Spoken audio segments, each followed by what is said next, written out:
Hello everybody, আমি Biswajit and welcome to CodeScheme। আশা করি সবাই ভালো আছেন। তো আজ আমি কথা বলবো HTML প্রি এলিমেন্ট নিয়ে। তাহলে চলুন শুরু করি। HTML প্রি এলিমেন্টের মাধ্যমে প্রি ফরম্যাটেড টেক্সটকে রিপ্রেজেন্ট করা হয়। অর্থাৎ আপনি আপনার HTML ফাইলে যেরকমভাবে লিখবেন ঠিক সেরকমভাবেই রিপ্রেজেন্ট করতে গেলে আপনাকে প্রি ফরম্যাটের মাধ্যমে করতে হবে। ঠিক আছে, যেমন আমি একটা টেক্সট কপি করে এনেছি মোজিলা developer.mozilla.org থেকে। ঠিক আছে, ওই ওয়েবসাইট থেকে। তো এটাকে এক্সাম্পল হিসেবে বেছে নিয়েছি। এই হচ্ছে এক্সাম্পল। ঠিক আছে, ঠিক এটা। এখন এরকম ধরেন আমরা প্রি এলিমেন্টকে যদি এখানে কেটে দিলাম। ঠিক আছে, এখন আমি এটাকে সেভ করলাম Ctrl+S দিয়ে, তাহলে এখানে এরকমভাবে ডিসপ্লে করবে। ঠিক আছে, তো বাট এখানে কিন্তু এরকম লেখা নাই। এখন যদি আমরা এখানে যেরকম আছে ঠিক সেরকমভাবে এখানে রিপ্রেজেন্ট করতে চাই, তাহলে আমাকে প্রি এলিমেন্টের সাহায্য নিতে হবে। ঠিক আছে, যেমনটা এখানে আগে লেখা ছিল প্রি এলিমেন্ট ওপেনিং ট্যাগ এবং pre element pre closing tag. ঠিক আছে, এখন যদি আমি আবার Ctrl+S দিয়ে সেভ করি, তাহলে ঠিক এক্স্যাক্টলি এখানে যেরকম আছে ঠিক এখানেও এরকমভাবে আসবে। ঠিক আছে, তো এটা এই ধরনের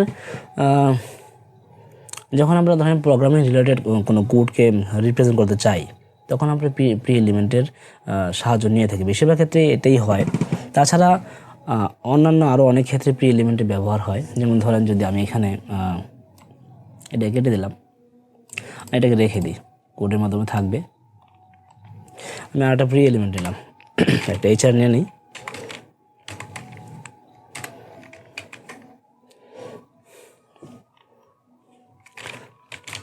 প্রি, এখন ধরেন এখানে আমি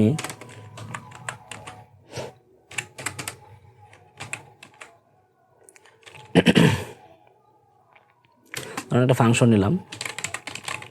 ঠিক আছে, ফাংশন যেভাবে লিখি আমরা আর কি। তারপরে ধরেন লিখলাম get element by ID।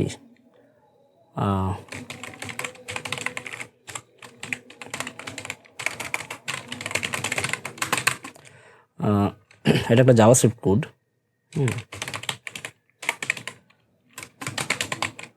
Hello world,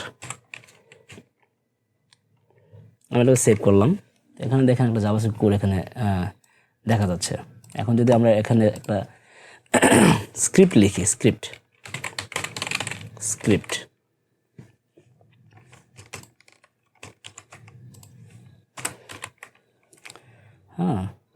function name লাগে, ধরেন নেম দিলাম মাই ফাংশন, সেভ করলাম। এখানে একটা প্রবলেম আছে যে এটা তো একটা এলিমেন্ট, এটাকে রেন্ডার করবে না, এই জন্য এখানে প্রবলেম। তো আমরা এটার বদলে দিতে পারি কি অ্যান্ড এটা দিতে পারি, আর এটা দিতে পারি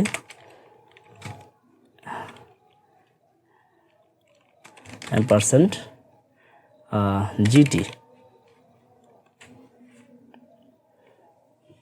সেম টু সেম আমরা এখানে দিতে পারি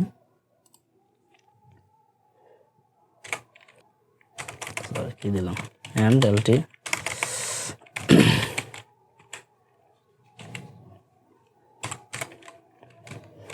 and GT। ঠিক আছে, এখন যদি আমি এটাকে সেভ করি, তাহলে দেখবেন যে স্ক্রিপ্ট লেখাটা সহ আসছে। ঠিক আছে, তো এভাবে এই যে কোড যদি মানে আমরা এরকম প্রোগ্রামিং রিলেটেড যদি কোডকে রিপ্রেজেন্ট করতে চাই, তাহলে আমরা এরকম প্রি এলিমেন্টের সাহায্য নিতে হবে আমাদেরকে। ঠিক আছে, আর এগুলোকে বলে এন্টিটি কোড আর কি। ঠিক আছে, এগুলো নিয়ে আমি অবশ্য পরবর্তীতে আলোচনা করব কোনো একটা টিউটোরিয়ালে। তো এই হচ্ছে প্রি এলিমেন্ট। এক্স্যাক্টলি আমরা যেরকম প্রিন্ট করতে চাই এরকমভাবে যদি এখানে টাইপ করি, তাহলে ব্রাউজার সেটাকে প্রি এলিমেন্টের মধ্যে থাকা কন্টেন্টকে এভাবে মানে রেন্ডার করবে। ঠিক আছে, এই হচ্ছে প্রি এলিমেন্ট। আশা করি আপনারা বুঝতে পেরেছেন। তো এই ছিল আজকের টিউটোরিয়াল। আশা করি আপনাদের ভিডিও ভালো লেগেছে। আর যদি ভালো লেগে থাকে তাহলে অবশ্যই লাইক কমেন্ট শেয়ার করতে ভুলবেন না। চ্যানেলটিকে সাবস্ক্রাইব করে আমাদের পাশে দেখবেন। Thanks for watching this video.